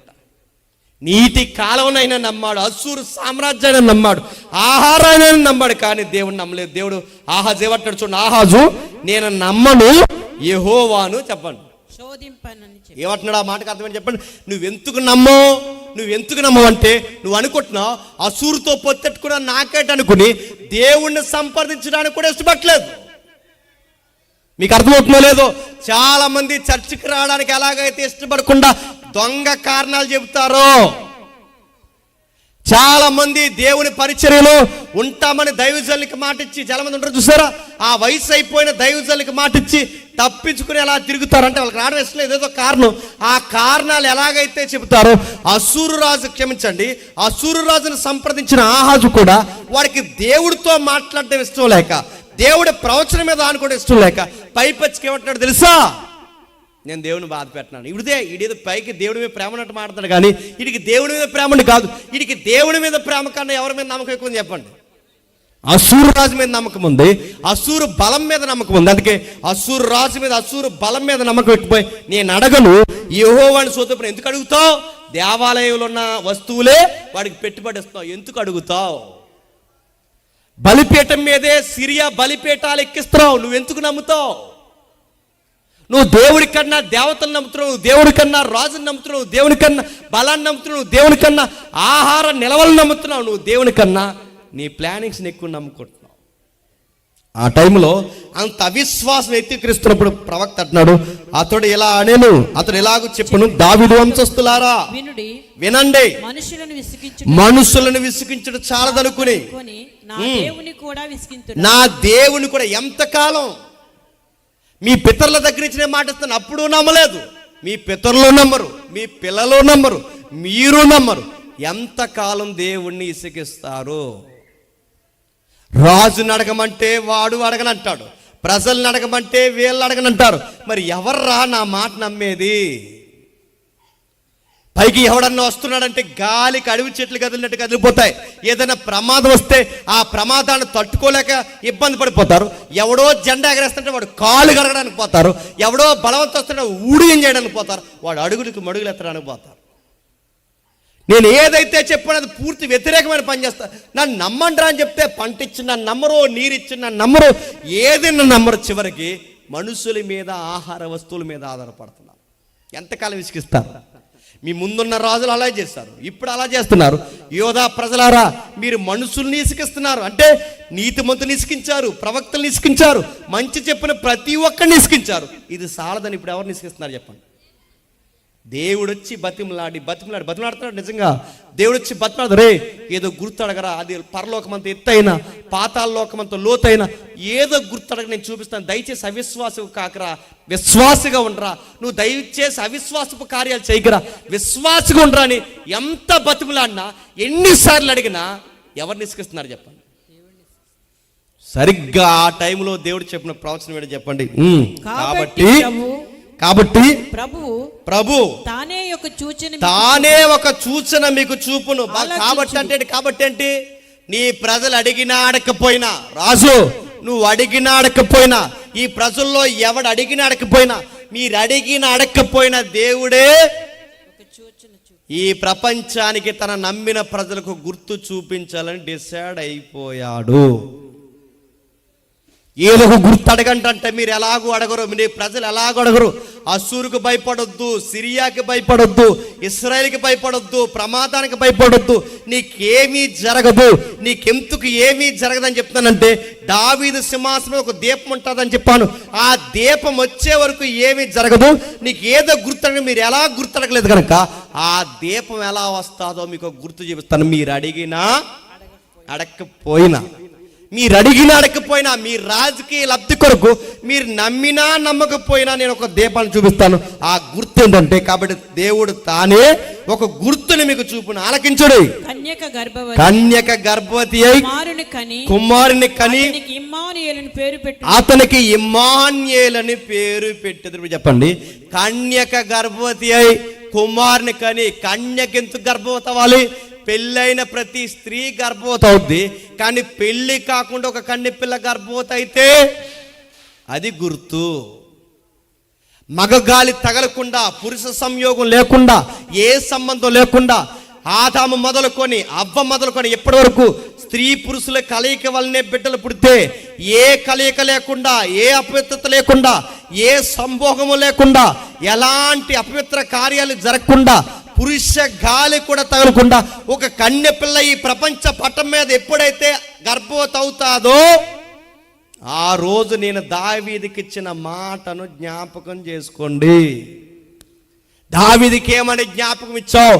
ఒక సుతుడు నీకుంటాడు, ఆ సుతుడు సింహాసనం మీద కూర్చుంటాడు, ఆ వచ్చిన సుతుడు ఈ రాజ్యాన్ని యుగయుగాలు పరిపాలిస్తాడు. ఆయన పరిపాలన కిందకు వస్తే అసూరు వచ్చినా ఏమీ చేయలేదు, ఆయన పరిపాలన కిందకు వస్తే సిరియా వచ్చినా ఏమీ చేయలేదు, ఆయన పరిపాలన కిందకు వస్తే ఇజ్రాయెల్ వచ్చినా ఏమీ చేయలేదు. ఆయన పరిపాలన కిందకి రావాలి. ఇది నమ్మాలి. ఇది నమ్మకపోతే ఏమవుతావు? యోధా నమ్మకపోతే ఏమవుతావు? స్థిరపడవు. యోధా నమ్మలేదు కనుకే దానియేలు కాలం వచ్చేసరికి ఏమైంది? చెరగబోయారు. దానియేలు తర్వాత కూడా ఏమైంది? మాదీయ పారసీకులు చెరగలేకపోయారు. వీళ్ళ నమ్మలేదు కనుక వీళ్ళ చెరకపోయారు, స్థిరపడకుండా పోయారు. ఇప్పుడు చెప్తున్నాను, వీళ్ళ నమ్మలేదు కనుక వాళ్ళు స్థిరపడకుండా పోయారు. నమ్మలేని ప్రజలకు ఎప్పుడు గుర్తుపెట్టుకోండి, దేవుడు నమ్మమన్నాడు. ఎవరు నమ్మలేదు? రాజు నమ్మలేదు, చెప్పండి. ప్రజలు నమ్మలేదు, పితరులు నమ్మలేదు. నమ్మలేనందుకు చెరకపోయారు. ఆ చెరకపోయినా గుర్తుపెట్టుకోండి, ఎప్పటికీ మనల్ని సవాల్ చేస్తున్న మాట చెప్తున్నా, దేవుడు ఏదన్నా ఒకటి చెబితే నమ్మాలి. దేవుడు ఏదన్నా ఒకటి చెప్తే నమ్మాలి. నేను ముగిస్తున్నాను. దేవుడు ఏదన్నా ఒకటి చెప్తే, ఆధారం లేకపోయినా దేవుడు ఏదన్నా చెప్పినా ఆయన ఆధారం ఇస్తాన్నాడు. కనీసం ఆధారం ఇచ్చినా నమ్మకపోయినా కుటుంబాలు స్థిరపడవు. మళ్ళీ చెప్తున్నాను, ప్రయాణాలు స్థిరపడవు, ఆరోగ్యాలు స్థిరపడవు, భవిష్యత్తు స్థిరపడదు. ఆయన ఏదన్నా నమ్మమన్నాడో నమ్మే. నమ్మకపోతే ఏమైంది? రాజ్యం కదిలిపోయింది. నమ్మకపోతే ఏమైంది? సింహాసనం కదిలిపోయింది. నమ్మకపోతే ఏమైంది? ముట్టడ దెబ్బయింది. నమ్మకపోతే ఏమైంది? శవాల గొట్టయింది. నమ్మకపోతే ఏమైంది? ఆహాజు కుటుంబం తన తరం మంట కలిసిపోయింది. ఇప్పుడు నేను ముగిస్తున్నాను తొందరగా. రాజు నమ్మలేదు, ప్రజలు నమ్మలేదు. ఆ టైంలో నీతిమంతులుగా మోతుబరులుగా పిలువబడుతున్నారు, నమ్మలేదు. ఇలా నమ్మని బాగున్నాడు. రాజు నమ్మని, ప్రజలు నమ్మని, రాజ్యాలు నమ్మని, సిరియా నమ్మని, ఇజ్రాయెల్ నమ్మని ప్రవచనం 17 ఏళ్ళ ఆడపిల్ల నమ్మింది. మీకు అర్థమవుతుందో లేదో?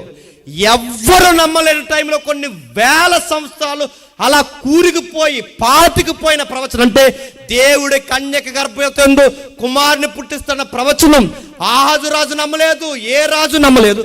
రాజులు, అధిపతులు, ప్రజలు నమ్మని ప్రవచనం ఎవరు నమ్మారు చెప్పండి? ఓ పల్లెటూరులో పుట్టిన ఒక ఆడపిల్ల, పల్లెటూరులో పుట్టిన ఒక పల్లెటూరు ఆడపిల్ల, 17 ఏళ్ళ ఆడపిల్ల నమ్మిందంటే ఆహాజు నమ్మని ప్రవచనం, రాజు నమ్మని ప్రవచనం ఒక ఆడపిల్ల నమ్మిందంటే రాజు కన్నా ఎవరిది గొప్ప చెప్పండి? ఎవరు గొప్పని చెప్పనా? రాజు కన్నా ఈ 17 ఏళ్ళ ఆడపిల్ల గొప్పది. చూసి అడగలేదు, ఏ గుర్తు అడగలేదు. తన తరంలో భాగమేనండి. తన తరంలో ఒక సీనియర్ పాస్టర్ గారు ఉన్నారు. ఆ పాస్టర్ గారి పేరు తెలుసా? ఆ పాస్టర్ గారి పేరు జకరయ్య. ఆ పాస్టర్ పేరు ఎలిజబెత్ అమ్మ. ఆ పాస్టర్ గారు ఏమన్నారంటే, నీ కొడుకు పుడతాడంటే ఆ పాస్టర్ గారు ఏమన్నారు తెలుసా? నాకు ఏదన్నా గుర్తు కావాలన్నా. దేవుడు ఏదన్నా చేస్తానంటే రాజు గుర్తులు ఇచ్చినా నమ్మలేదు. పాస్టర్ గారికి ఏదన్నా చేస్తానంటే పాస్టర్ గారు గుర్తులు కావాలంటారు. ఇటు దైవజనులు బాగా ఉండాలి, ఇటు దైవజనులు, అటు రాజులు, వీళ్ళెవ్వరూ దేవుని మాట నమ్మలేని టైంలో దేవుని మాట పట్టుకుని ఏలాడి బతుకుతున్న ఆడపిల్ల వయసు ఎంత తెలుసా? 17 ఏళ్ళు. ఇప్పుడు చెప్పండి, క్రిస్మస్ దేవుడు నీలో, నాలో, మనందరిలో ఎందుకు రాకుండా గవిని వెలుపు నుండి ఇంకా ఎందుకు మన జీవితాల్లోకి రాకుండా ఉన్నాడు తెలుసా? ఓ పట్టాన్ని ఎప్పుడైనా వాక్యాన్ని నమ్మావా? నీ విశ్వాసం ఎప్పుడైనా బలంగా ఉందా? నీకు జ్వరం వస్తే భయం, ప్రమాదం వస్తే భయం, ఎవరన్నా ఏదన్నా అంటే భయం, ఎవరైనా 4 రోజులు నీతో మాట్లాడకపోతే భయం. నడుతున్నా అసలు విశ్వాసం నువ్వు? నేను అడుగుతున్నాను. దేవుణ్ణి నమ్ముకున్న దేవుడు మాట ఇచ్చాడు. ఇదిగో మీకు ఏమీ జరగదని దేవుడు మాట ఇస్తే నువ్వు ప్రతిదానికి భయపడితే నడుతున్న నీ విశ్వాసాన్ని ఏం చేస్తున్నట్టు నువ్వు? నీకు జ్వరాలు వస్తే భయపడిపోతావు, ఆర్థిక ఇబ్బందులు వస్తే భయపడిపోతావు, ఏదైనా సమస్య వస్తే భయపడిపోతావు, ఒంటరితనం వస్తే భయపడిపోతావు, ఎవరైనా మాట్లాడకపోతే భయపడిపోతావు. దేవుడు చెప్పాడు, ఆ రాజు రాజుకు చెప్పాడు, ఆ రోజు ప్రజలు చెప్పాడు, నన్ను నమ్ముకున్న ప్రజలు ఎలాంటి విషయాలు వచ్చినా భయపడకూడదు. ఈ రాజ్యాలన్నీ ఏకమైనా భయపడకూడదు, ఈ ప్రభుత్వాలు మారిపోయినా భయపడకూడదు, వ్యతిరేకమైన ప్రభుత్వాలు వచ్చినా భయపడకూడదు, ఒక మోతుబరి నీ మీద పగబట్టినా భయపడకూడదు. ఎందుకంటే మనం దేవుణ్ణి నమ్ముకున్న ప్రజలం కనుక మన మీద ఏగో కూడా వాళ్ళని ఉన్నాను దేవుడు మాటిచ్చాడు కనుక సావు పరిస్థితులు వచ్చినట్టే ఉంటాయి కానీ ఏమీ కాదు, ఆకలి దప్పులు ఉన్నట్టే ఉంటాయి కానీ ఆకలి వల్ల చావం. సింహపు పిల్లలైన ఆకలి దప్పులతో చనిపోతారు కానీ నా పిల్లలు ఆకలి ఉన్నా ఆకలితో చనిపోరు. ఇలాంటి విశ్వాసాన్ని నా పిల్లలు నా వైపు చూడాలంటే ఆ రోజు వాళ్ళు నమ్మలేనందుకు రాజు స్థిరపడలేదు, ఆ రోజు నమ్మలేనందుకు రాజ్యం స్థిరపడలేదు. ఎంత వాక్యం చెప్పినా ప్రతి ఏడాది ఆ ప్రభు అయిన యేసుక్రీస్తు వారి గురించి, విశ్వాసాన్ని గురించి ఎన్నోసార్లు సంఘాల్లో, సభల్లో, ఇలాంటి క్రిస్మస్ వేదికల్లో ఎన్నోసార్లు వాక్యాలను ఒక్కసారి కూడా నమ్మకపోతే నువ్వు 26లో ఎలా స్థిరపడతావు? నీకు వాక్యం మీద నమ్మకం ఉండదు, ప్రార్థన మీద నమ్మకం ఉండదు, మోకాళ్ళ అనుభవం ఉండదు. అసలు దేవుడు అంటే తూతూ మంత్రంగా నువ్వు ఉంటే, నీకు నమ్మకం లేకపోతే నువ్వు ఆర్థికంగా ఎలా స్థిరపడతావు? నువ్వు ఆహారంలో ఎలా స్థిరపడతావు, ఆరోగ్యంలో ఎలా స్థిరపడతావు, నీ పిల్లలు నీకు ఎలా కలిసి వస్తారు, నీ గుడారంలోకి ఏ తెగులు లేకుండా దేవుడు ఎలా కాపాడతాడు. ఇప్పుడు నీకు డౌట్ వస్తే నేను చెప్తున్నాను, మరి దేవుడు మమ్మల్ని కాపాడతాడని దానికి మాకు కూడా ఏదన్నా గుర్తిస్తాడంటే ఇచ్చాడు. ఆ గుర్తాడు చెప్పనా, ఆహాజుకి ఇచ్చిన గుర్తే నీకు ఇచ్చాడు. ఆహాజుకి ఇచ్చిన గుర్తేంటి? కన్యక గర్భవతి అవుతుంది, ఇది గుర్తు. ఇప్పుడు నువ్వు నమ్మడానికి గుర్తేంటి? 2000 సంవత్సరాల క్రితం కన్య పిల్ల గర్భవతి అవుతుంది. పూర్వం ఉన్నవాడికి గర్భవతి అవుతుంది ఆడికి ప్రవచనం, క్రీస్తు శకంలో ఉన్న మనకి ప్రవచనం నెరవేరిందని చెప్పండి. మనకి అవసరం, వాడికి అది గుర్తు. మనకి జరిగిన దృష్టాంతం అంటే వాళ్ళైనా అదే చూడాలి, చెప్పండి, మనమైనా అది చూడాలి. క్రిస్మస్లో గుడ్ న్యూస్ ఏంటి చెప్పనా, దేవుడు మనతో ఉంటానని మాట ఇవ్వటం. దేవుడు మనకు తోడే ఉండడం. అందుకే ఆయన పెట్టుకున్న పేరేంటో చూడండి, ఆయనకి ఇమ్మాని, కన్యక గర్భవతి అయి కుమారుని కనును, ఆయనకి ఏమని పేరు పెడతారట? ఇమ్మాన్యేల్ అని పేరు పెడతారు. చూడండి, ఆ కన్యక గర్భవతి కుమారుని కంటే ఆయనకి ఇమ్మాన్యేల్ అని పేరు పెడతారు. ఆ ఇమ్మాన్యేల్ అంటే తెలుసా, దేవుడు మనకి తోడు. అందుకే ఈ థీమ్, ఈ స్కెల్టన్ మీకు అర్థమైతే నేను ముగిస్తున్నాను. ఈ స్కెల్టన్ మీకు అర్థమైతే మత్తయి 1వ అధ్యాయం 1వ వచనం ఏమని రాశారు చదవండి ఒకసారి, ముగిద్దాం. అబ్రహాము కుమారుడును దావీదు కుమారుడైన యేసు క్రీస్తు వంశావళి. అబ్రహాము ఇస్సాకును కనెను. ఇప్పుడు చెప్పండి, యేసుక్రీస్తట మరియమ్మ కుమారుడు కదట, యేసుక్రీస్తట యోసేపు కుమారుడు కదట. వీటన్నిటికన్నా ముందు ఎవరి కుమారుడట? ఇప్పుడు చెప్పండి, దావీదుకి కుమారుడు ఎట్లా అంట? చెప్పాలి, దావీదు కుమారుడు ఎట్లా అయ్యాడట? దావీదుకి మాట ఇచ్చాడే, నీ సింహాసనం మీద ఎప్పుడు ఒక దీపం ఉంటుందని, అలా కుమారుడు. సొలొమోనుకి మాట ఇచ్చాడే, దావీదు కుమారుడు. అదిగో ఆ పూర్వకాలం చెప్పాడే, ఆ దావీదు కుమారుడు బతికే ఉన్నాడు. ఆ దావీదు కుమారుడు కన్యమరే గర్భాన్ని వచ్చాడు. ఆ దావీదు కుమారుడు దైవసుతుడు మానవ కుమారుడు వచ్చాడు. ఆ ప్రవచనం ఆగిపోలేదు, నెరవేరింది. అందుకే మత్తయి ఏమని మొదలెట్టాడు తెలుసా, ఈయన యోసేపు మరియల కొడుకు కాదు, చెప్పండి, ఇదే నమ్మమన్నాడు ఎవరిని? ఆహాజుని. ఇదే నమ్మమన్నాడు ఎవరిని? ఇశ్రాయేల్ ప్రజల్ని. ఇదే నమ్మమన్నాడు ఎవరిని? యోధా ప్రజల్ని. ఇదే నమ్మమన్నాడు ఎవరిని? పాస్టర్ గారిని. వాళ్ళు ఎవ్వరు నమ్మలేని టైంలో ఎవరు నమ్మారు చెప్పండి? ఒక పల్లెటూరు ఆడపిల్ల, టీనేజ్ అమ్మాయి నమ్మింది. చెప్పండి, మరియా ఎందుకు ధన్యురాలయ్యిందంటే, ఎవరు నమ్మలేని టైంలో దేవుని మాటని బలంగా నమ్మిన అమ్మాయి ఎవరో తెలుసా? మరియమ్మ. మళ్ళీ చెప్తున్నాను, క్రిస్మస్లో ఉన్న ధన్యత, క్రిస్మస్లో ఉన్న బ్యూటీ ఏంటంటే, బైబిల్లో దేవుడు ఏదన్నా చెబితే నమ్మండి. ఒక ప్రసంగికుడు నిలబడి ఆ వాక్యని వ్యాఖ్యానం చేస్తూ దేవుడు ఈరోజు నీతో ఇలా అంటున్నాడని ఏదన్నంటే అది నమ్మండి. అది నమ్మితే దేవుడు నిన్ను స్థిరపరుస్తాడు. ఈ నూతన సంవత్సరంలో నేను బలపరుస్తాడు. ఈ నూతన కార్యాలు నీ జీవితంలో అద్భుతంగా జరిగిస్తాడు. ఇన్ని కార్యాలు జరిగించిన దేవుడు నీతో కూడా ఎల్లకాలం ఉంటాడని దేవుడు అన్నాడంటే ఆ మాట బలంగా నమ్మండి.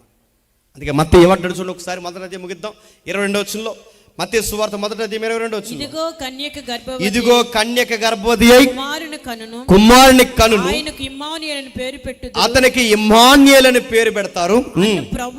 ప్రభువు తన ప్రవక్త ద్వారా పలికిన మాట నెరవేరినట్లు ఇదంతయు జరుగును. ఏదంతయు జరుగును? కన్యక గర్భవతి అవ్వడం. ఎందుకు కన్యక గర్భవతి అవుతుందంటే తన ప్రవక్త ద్వారా చెప్పాడుగా ఆ మాట. ఏమని మాట చెప్పాడు? కన్యక గర్భవతి అవుద్ది. నమ్మవయ్య ఆహాజు అంటే ఆహాజు నమ్మలేదు. ఆహాజు నమ్మంది, ప్రవక్త చెప్పింది ఇప్పుడు జరుగుతుంది. ఎన్నేళ్ళ తర్వాత? 1000 ఏళ్ళ తర్వాత. సుమారు 700 నుంచి 1000 ఏళ్ళు, సుమారు 700 నుంచి 1000 ఏళ్ళ తర్వాత ప్రవక్త చెప్పింది నెరవేరుతుంది. ఇప్పుడు అడుగుతున్నాను, యేసుప్రభు మొదటి రాకలో చెప్పిన మాట చెప్పిన, త్వరలోనే వస్తాను. 1000 ఏళ్ళకి ముందు చెప్పిన తర్వాత 1000 ఏళ్ళ తర్వాత ఎలాగైతే జరిగిందో, 2000 సంవత్సరాల క్రితం చెప్పినాడు వెలుతులతో మాట్లాడు, మళ్ళీ త్వరలోనే వస్తాను. ఇది నువ్వు నమ్మాలి. ప్రతి క్రిస్మస్ మొదటి రాకడ మనం జ్ఞాపకం చేసుకున్నప్పుడు బలంగా మనకు కనబడాల్సిన మరో మాట చెప్పిన, 2వ రాకడ కూడా జరుగుద్ది. అది నమ్మాలి. ఈ 2వ రాకడ మనం గుర్తుపెట్టుకుంటే పోగేసుకోవడం తగ్గించుకుంటాం. ఈ 2వ రాకడ మనకు గుర్తుంటే గొడవలు పెట్టుకోవడం తగ్గించుకుంటాం. ఈ రెండో రాకడ మనకు గుర్తుంటే సేవ ఎంత బ్రైట్గా చేయాలో మనకు అర్థమై తగ్గించుకుంటాం. ఆయన రాకడ త్వరలోనే జరుగుద్దని బలంగా మనం నమ్మితే, ఆయన ఎదుటి నిలబడితే నేను ఏం చెప్పుకోవాలని నన్ను నేను తగ్గించుకుని బతకడం నేర్చుకుంటాను. అందుకే మొదట రాకడ నమ్మమని చెప్పాడు. మొదట రాకడిని జ్ఞాపకం చేసుకుంటున్న మనకి చెప్పండి, రెండో రాకడ కూడా జరుగుద్దని చెప్పండి నమ్మమని రాత్రి నీకు చెప్తున్నాడు. ఈ మెసేజ్లో ఏం తీసుకోవాలంటే 3 సూత్రాలు తీసుకోండి. ఒకటి, దేవుడు చెప్పింది ఖచ్చితంగా జరుగుద్దని నమ్మాలి. రెండవది, ఆయన వస్తాడని చెప్పాడో అది ఖచ్చితంగా వస్తాడు. ఆ రోజు కన్య గర్భాన్ని వచ్చాడు, ఈరోజు చెప్పండి మేఘాల మీద వస్తాడు. వస్తానన్నాడు, వస్తాడు, నమ్మేలంతే. మూడోది, నువ్వు ఎక్కడున్నా ఎలా ఉన్నా ఒకటి మాత్రం నమ్మాలి, నీ విశ్వాసం ఆయన యందు ఉంటే నేను జయించే విజయకేతనం నీ ద్వారా ఎగరేస్తాడని నమ్మాలి. ఈ జనరేషన్లో మళ్ళీ అసూరు రాదు, కానీ అసూర్లా భయపెట్టే శ్రమ నీ మీదకి ఏదన్నా వచ్చినా నా దేవుడు నాకున్నాడని నమ్మాలి. నా దేవుడు త్వరలోనే రాబోతున్నాడని నమ్మాలి. నా దేవుడు ఖచ్చితంగా చెప్పింది జరిగిస్తాడని నమ్మాలి. అది వ్యాధి వచ్చినా ఇబ్బంది వచ్చినా ఆయన నాతో ఉన్నాడని నమ్మాలి. నేను నీతో ఉన్నానని నమ్మడానికి ఆయన పెట్టుకున్న పేరు ఇమ్మాన్యుయేల్. ఇమ్మాన్యుయేల్ అంటే చెప్పండి, నేను నీకు ఉన్నాను, నేను నీకు తోడై ఉన్నాను. అది 2026 అయినా ఉంటాను, 2027 అయినా ఉంటాను, 2028 అయినా ఉంటాను. నువ్వు జీవం కలిగి చలించేంత కాలం నీతో నేను ఎల్లకాలము ఉంటాను. నువ్వు నాయందు నమ్మిక ఉంచితే నేను స్థిరపరుస్తాను. నువ్వు నాయందు నమ్మిక ఉంచితే నేను బలపరుస్తాను. నువ్వు నాయందు నమ్మిక ఉంచితే నిన్ను ఆశీర్వాదకరంగా మారుస్తాను. నిన్ను ఆశీర్వాదకరంగా మార్చడమే కాదు, నీకు కావాలంటే గుర్తుపెట్టుకో, అద్భుతకరమైన చూసక్రియలు కూడా నీ జీవితంలో జరిగిస్తాను. అది వేద డాక్టర్లా చెరిపోయే కార్యం చేస్తాను. అది ఆర్థిక ఇబ్బందా, నీ పొరుగోడు కుళ్ళుకునేంతగా ఆశీర్వదిస్తాను. ఒకవేళ నీకు శత్రుత్వం పెరిగిందా, నీ శత్రువు కూడా సిగ్గుపడేలా నీ ముఖం మీదకి సిరునవ్వు నేను తెస్తాను. నువ్వు నమ్మాలి. ఏమని నమ్మాలి? దేవుడు నాకు తోడై ఉన్నాడని నమ్మాలి. ఆ రోజు ఆహాజుకు తోడుంటా అన్నాడు, నమ్మలేదు. మరియకు తోడున్నాడు, ప్రపంచానికి ఆశీర్వాదకరంగా తల్లిని మార్చేశాడు. ఆ రోజు మరియకు తోడున్న దేవుడు ఈ రాత్రి అంటున్నాడు, నీకు నాకు కూడా తోడుంటాడు. నువ్వు సేవకుడు అయితే నీతో తోడుంటాడు, నువ్వు విశ్వాసం అయితే నీతో తోడుంటాడు. ఆయన చెప్పాడు, నేను ఉంటానన్న మాటని బలంగా నమ్మని చెప్పాడు. అది నమ్మండి. మీకు 2020 వచ్చినా 26 వచ్చినా ఏదొచ్చినా మీకు ఏ భయం ఉండదు. ఎందుకంటే ఈ క్రిస్మస్ దేవుడు ఇచ్చిన మాట ఏంటంటే, సదాకాలము చెప్పండి మీతో కూడా నేను ఉంటాను. రాజులు నమ్మని ఆ చరిత్రని, ప్రవక్తలు చెప్పిన నమ్మని చరిత్రని 17 ఏళ్ళ ఆడపిల్లలు నమ్మితే ఈ ప్రపంచానికి అంత ఆశీర్వాదం అయిపోతే మీరు నమ్మండి. మీరు ప్రపంచానికి ఆశీర్వాదం అవుతారు లేదని నాకు తెలియదు, కానీ మీ ఇంటికి ఆశీర్వాదం అవుతారు. మీరు ప్రపంచానికి ఆశీర్వాదం అవుతారు లేదని నాకు తెలియదు, కానీ మీ ఈదికి, మీ సంఘానికి, మీ ఊరికి దీవెనకరమైన పెట్టేస్తారు. ఎవరు దేవుని చేత వర్ధిలింపబడతారంటే యథార్థత కలిగి ఆయన యందు నమ్మకం ఉంచిన వారిని తప్పక చెప్పండి ఆశీర్వదిస్తాడు. నూతన సంవత్సరం నీకు ఆశీర్వాదకరంగా ఉండాలంటే ఆయన చెప్పిన వాక్యాలు బలంగా నమ్మండి. సంవత్సరం వస్తుందన్నది ఎంత వాస్తవమో, ఏదో ఒక సంవత్సరం దేవుడు వస్తాడన్నది కూడా అంతే వాస్తవం. దాన్ని నమ్మిన వారు ధన్యులు. ఆ మాటలు ఎవరైనా పెడచెవిని పెడితే మీ ఆత్మలకు మీరే ఉత్తరవాదులు. అందరికీ